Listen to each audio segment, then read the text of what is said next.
See, this family is unlike some of the earlier families you saw, they were all from the same mother or father or same group by and large.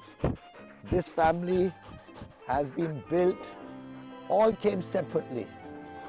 They all came at different stages, in different states of problems, having different kind of illnesses, abandonment, and a whole host of other dilemmas. And ironically, the family which brought them all together, they all are dead. About 11 years ago, we had to stop a pharmaceutical company from euthanizing certain beagles, and as a result,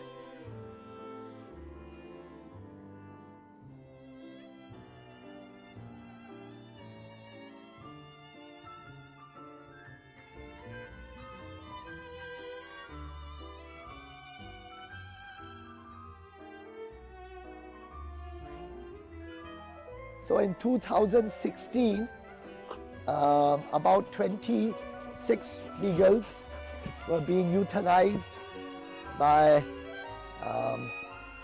pharmaceutical company, and a friend of ours, Gunjan, said, "Can you help?" And at that time we had just were in the first 4 or 5 years of taking forward the whole problems facing abandonment and other kind of issues.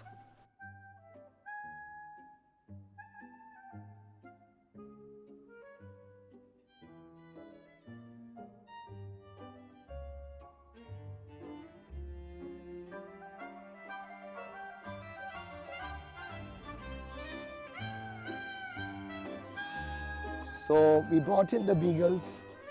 Amir there, here's an example of how, along with the children, the human handlers never dealt with dogs in his life, never knew anything about them, had no real love, and his last 10 years have been in total service to the children.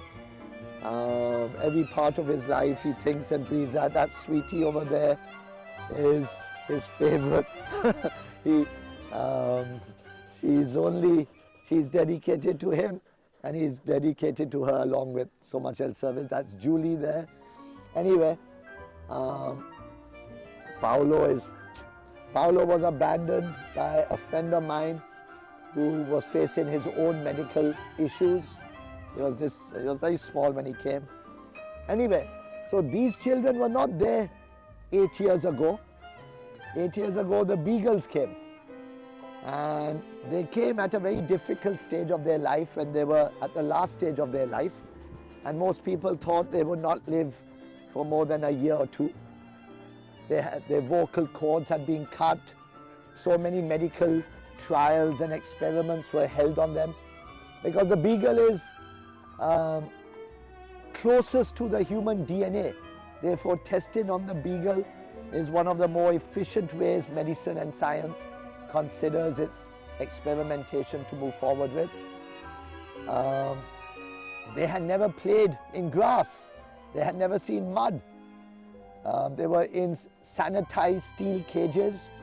So when they came, they were like virtually dead, you could say, in their spirit, in their soul, no concept of playfulness.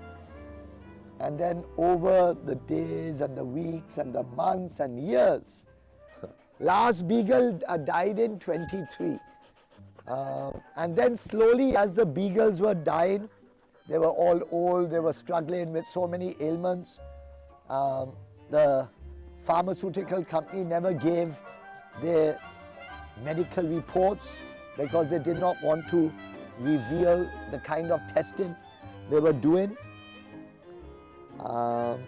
Anyway, the fact is, one by one, children came, because the beagles were the most loving, the most considerate, and they were the easiest to bring other injured children to. So most of these joined one by one. पहला Paulo था, कृष्णा पहले थी, उसके बाद जूली, ये जूली तो बहुत हाँ जूली थी, ये रमन लाइफ है. Anyway, so all of them came one by one from different families, different attitudes, different mindsets, different sensibilities. And look, it's one family today. They all live and love and play with each other, trust each other, have their joys. Yes, they do a little quibbling here and there. Some are a bit more active than the others. Some are a bit more bully a few others. But by and large, it is a family built on love and trust, and the original founding fathers of the family are upstairs. But you know, that's what is necessary.